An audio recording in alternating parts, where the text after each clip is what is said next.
beautiful people, and welcome to another episode of the About That podcast with me, your host, your favorite geek psychologist, your favorite pop culture enthusiast, your favorite queen of the nerds, Dr. Vanessa Hintz.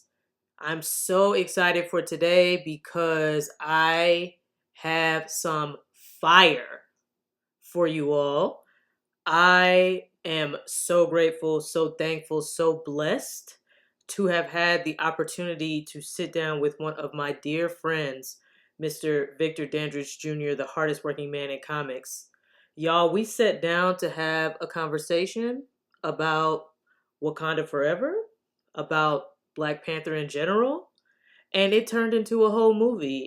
So today's episode is the first in a three-part series that will recount the conversation that Victor and I had about the recent film Wakanda Forever. Now, y'all, it's on Disney Plus now, so I'm going to just tell you straight off top, there are spoilers. So we waited long enough. We waited until the film was in theaters and now it's on Disney Plus, so listen at your own risk. But we talked a bit about the film generally speaking, some of the pervasive themes, the value that we saw and experienced from the film as Black people, as Black geeks. So we talked about a little bit of everything. And like I said, I am so thankful not only to Victor, but to be able to bring this to you all. So the first part of our conversation really focuses on depictions of grief and the complexity of grief, not only as we saw it in the film, but as it exists for most of us generally. So please, without further ado, enjoy. Y'all, I am so excited to be joined today for this very important conversation by my dear friend, the hardest working man in comics, Mr. Victor Dandridge Jr. Welcome, welcome, welcome. Tell us a little about you and a little about the work that you do. So I am lovingly, colloquially referred to as the hardest working man in comics. But by day, I am a self-publishing comic creator from Columbus, Ohio. Sometimes referred to as a phenomenological narratologist, which is, that's a Scrabble word for you. Okay. Yes. I'm here for the Scrabble points on that one. But it's essentially a person that teaches the philosophy of storytelling. And through my imprint, not only am I creating new stories, new characters for people to read and enjoy, I also teach through my imprint, You Create Comics, where I'm kind of using my experience as a non-reader, someone who wasn't really interested in books as a child, but found like strong interest and in actual content that I liked in comic books, and seeking other students that might be in the same vein, same boat, and offering content that appeals to them. So through that is me. I'm also a clothing designer. I have my clothing brand Geeking, which I'm wearing right now. And, just all around, just kind of a creative force to be reckoned with. That's my job right there. Say that. Say that.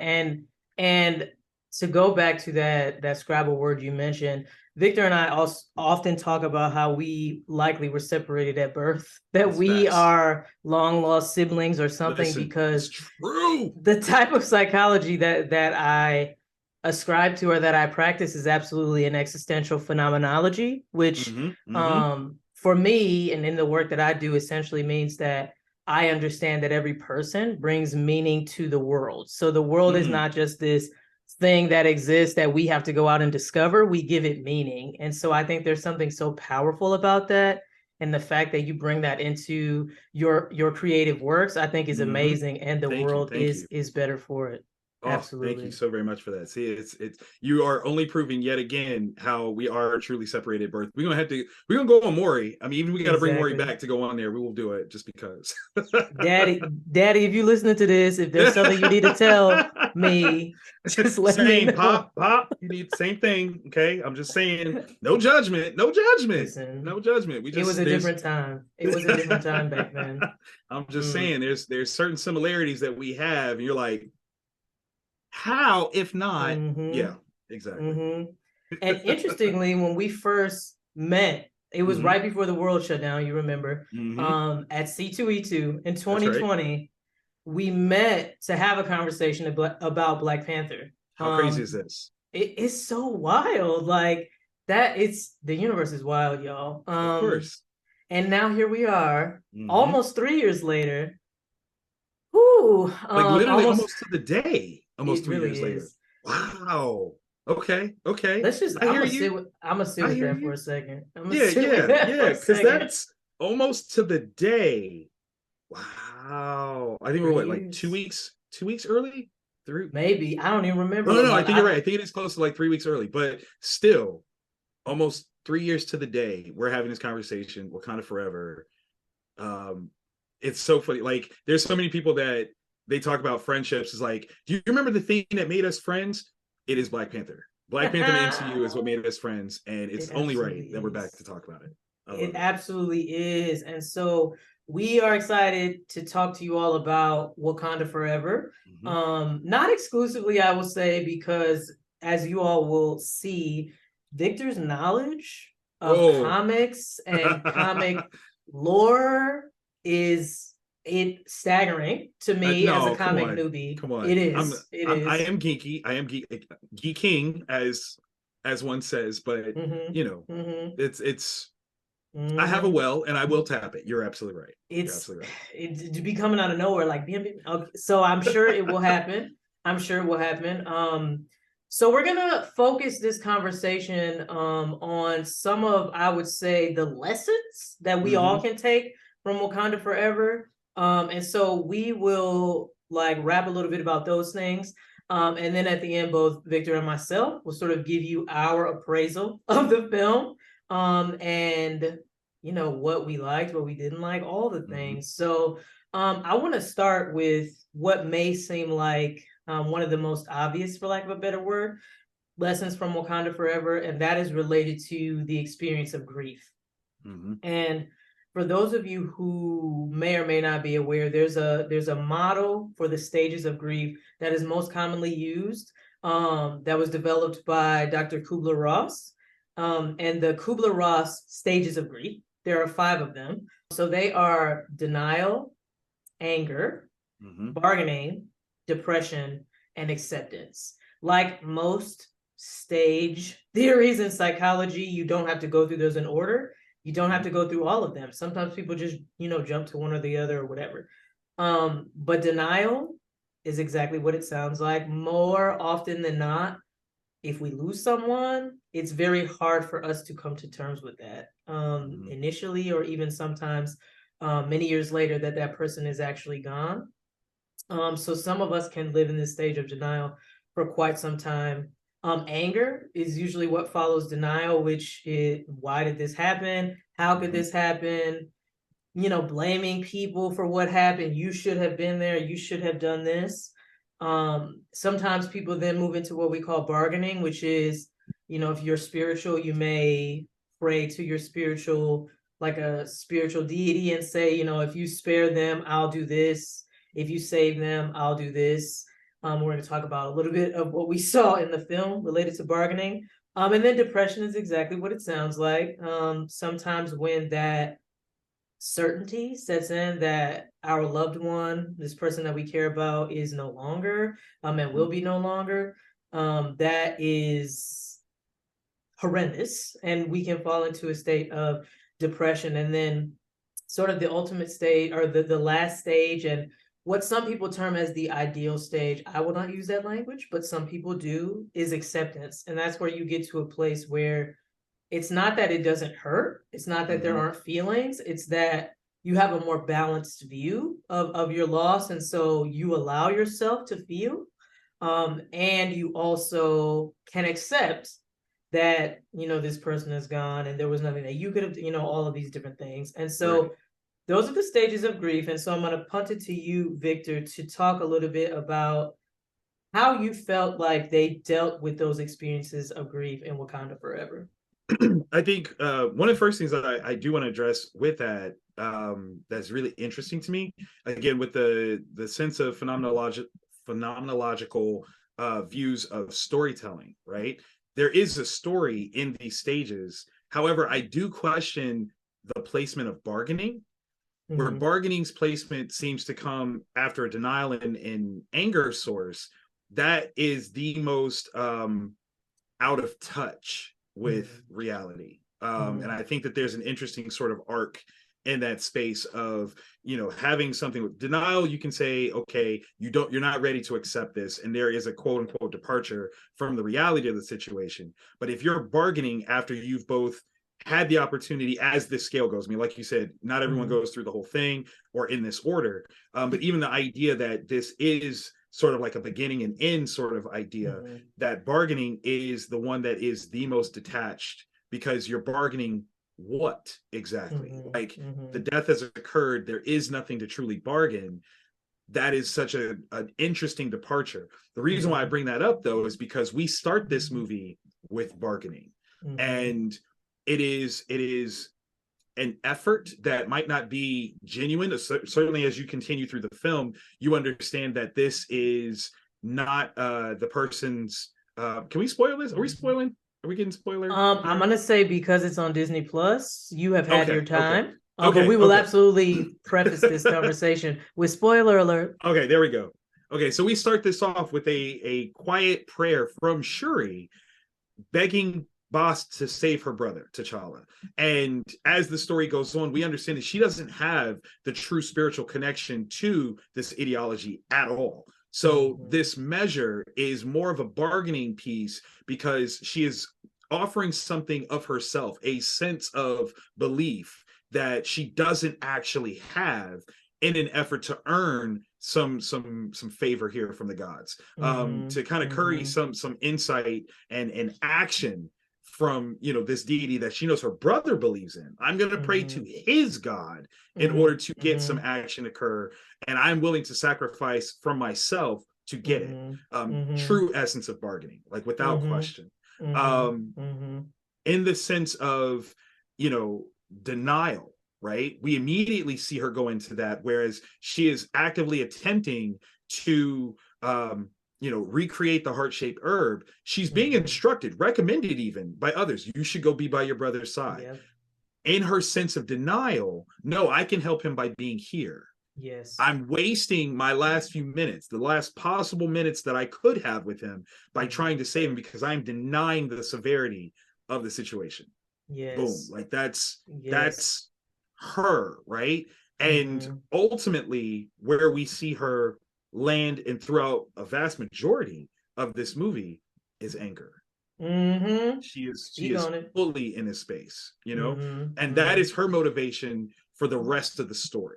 And I think Mm-hmm. that's one of those parts that so many people didn't connect with, either Mm-hmm. because they've never quite felt that loss. They, in some way, shape, or form, whether intentional or not, demean the relationship between Shuri and T'Challa. Yes, we Mm-hmm. saw them slightly antagonistic in the first Mm-hmm. movie, but it Mm-hmm. was in a loving sibling sort of way. They were Mm-hmm. not enemies under any Mm-hmm. circumstance. Mm-hmm. And there are some that I think just don't quite have the cognitive understanding of what that relationship would be like, Yes. to lose your first role model. Mm. Yes, we say, like, our parents are our first role models, but now hers, what I think, was T'Challa, I agree. because he was going to be something that she could never be. Mm-hmm. In context, she could never be this, because she's not Mm-hmm. supposed to be this. He's supposed to Mm-hmm. be in place to do this, and she's never supposed to have to. Mm-hmm. So, that's Mm-hmm. this. It's not even a sense of even just a regality, because she's Mm-hmm. got a regal connection as well, but there's just a platform of importance Mm-hmm. that he's going to have, and she might long for. Mm-hmm. She goes on Mm-hmm. later on to say how, being gifted and brilliant at a young age isn't really respected by the elders. Yes. So you're already kind of Mm-hmm. seeing how T'Challa would have had somewhat of a leg up culturally, Mm-hmm. Mm-hmm. even though she's smarter than him. And Mm-hmm. T'Challa would openly say, like, no, she's smarter than me, but Mm-hmm. you're supposed to be king. Okay, you're Mm-hmm. the prince. You're going to be Black Panther. You're going to be all these Mm-hmm. things. She can help you, but Mm-hmm. you are supposed to be this. Mm-hmm. Mm-hmm. There's something kind of special in that. And Mm. I commend the showcase of her, initially, as not the stereotypical jealous sister, or Yes. sibling. once in the first movie, but in this one, you see how her love and devotion of T'Challa affects her so vehemently because she's not this way Yes. when her father dies. Yes. She's this Yes. way when her brother dies. And so Mm-hmm. it kind of creates this understanding of, I knew daddy was going to go at some point because they've literally been training us for that. I was not Mm-hmm. prepared for you. Mm. Not prepared for you. And that is Mm-hmm. why her grief structure hit so hard. T'Challa Man. wasn't supposed to die. He just wasn't. Mm-hmm.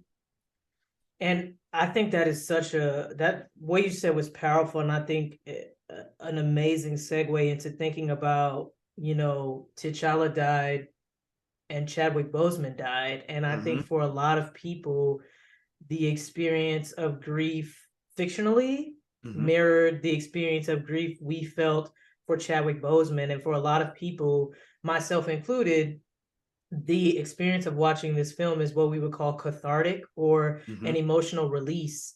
And so, can you talk a little bit about how you feel like, from a creator's perspective, they handled this sort of parallel process of grief for not only T'Challa, but for Right. Chadwick?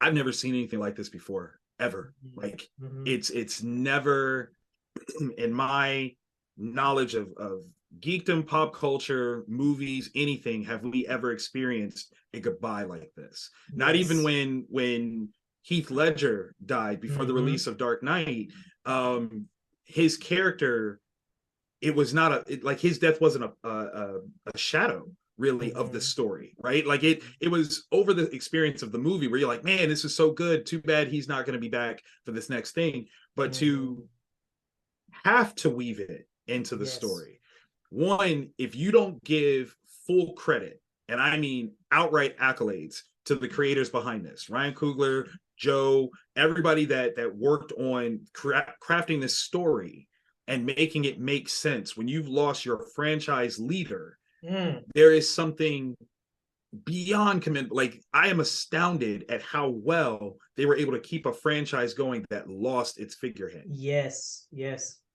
Mm-hmm. Like, Mm-hmm. and mind you, I will openly admit I was team recast T'Challa because I do Mm-hmm. fully embrace the idea that there are more stories for T'Challa to be told. Absolutely. Mm-hmm. That is no Mm-hmm. diss to the presentation that Chadwick brought. It's just the Mm-hmm. notion that I would have wanted, Mm-hmm. for this character to supersede any one person's portrayal, Mm. because this character is that important, I think, to Black representation, Black superheroes, um, fans everywhere. I mean, like, literally, Yes.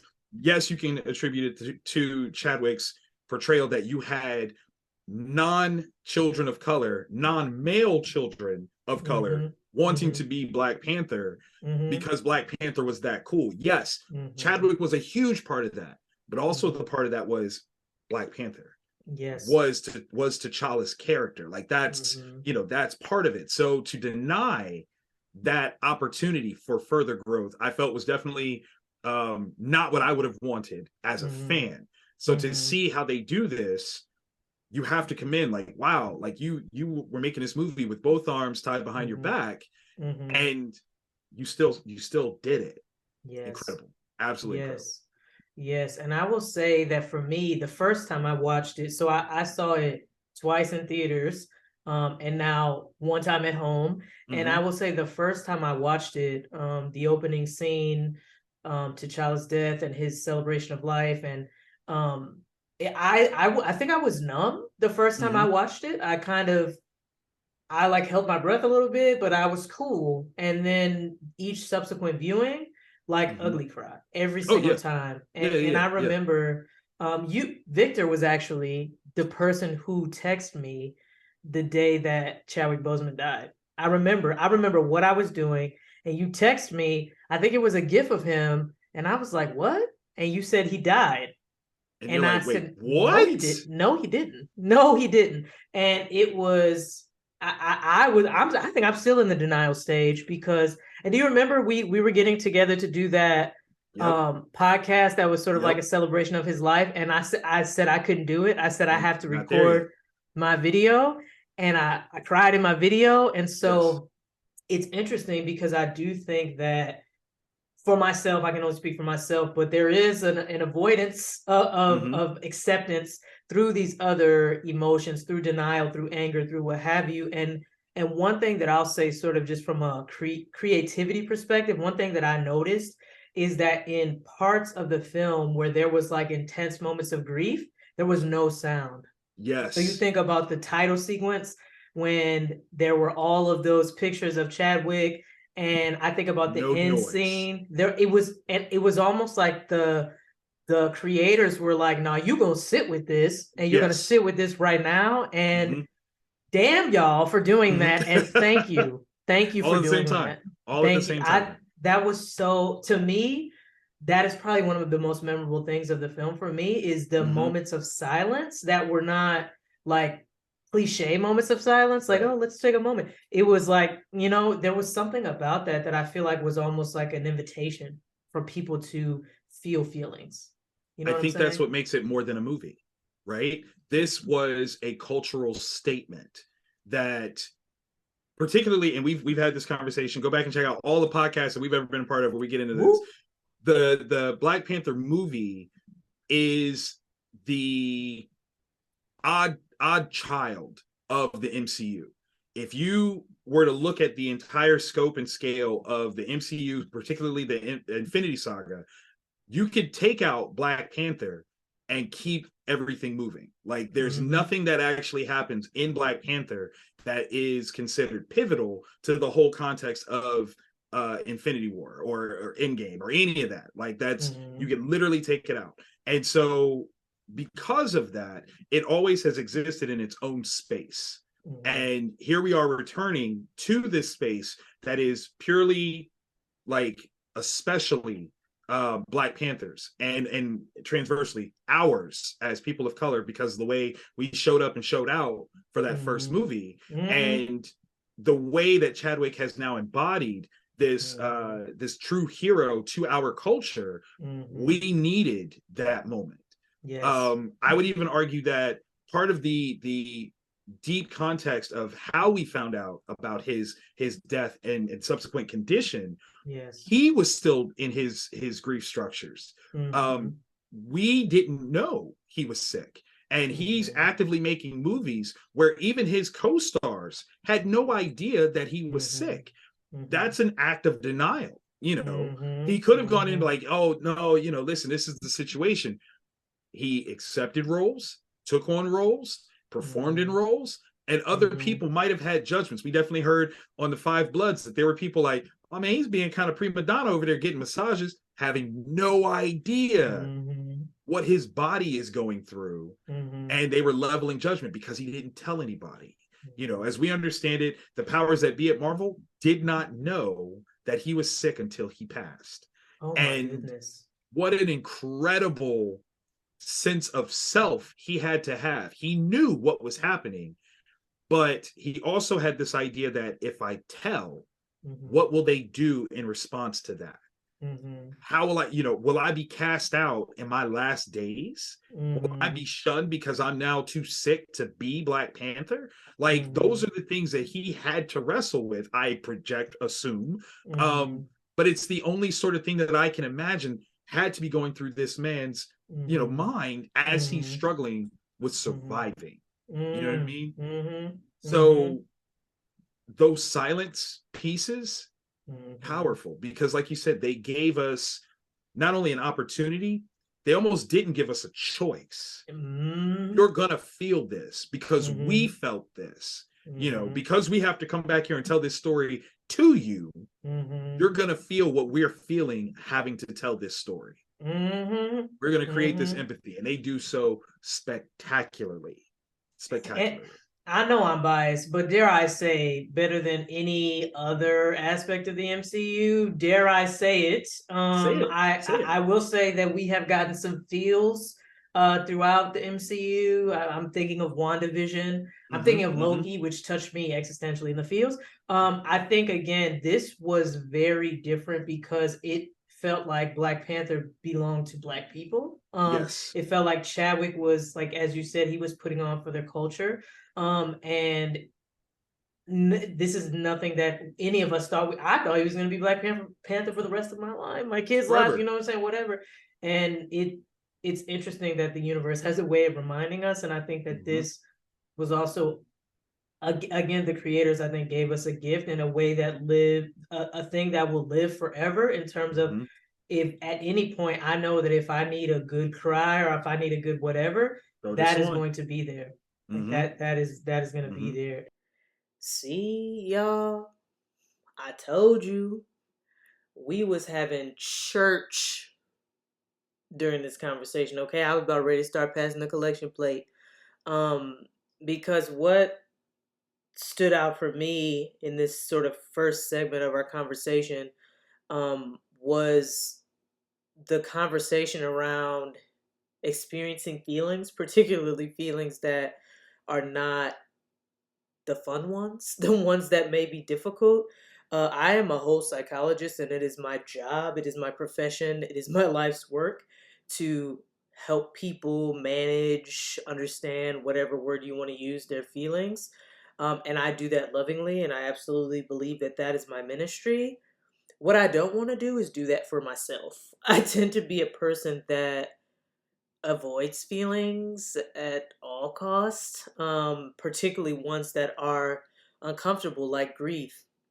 And so, what I appreciated about this conversation was that simultaneously, while talking to Victor about this, I really wanted to normalize those experiences, particularly as it relates to how it felt to lose Chadwick Boseman.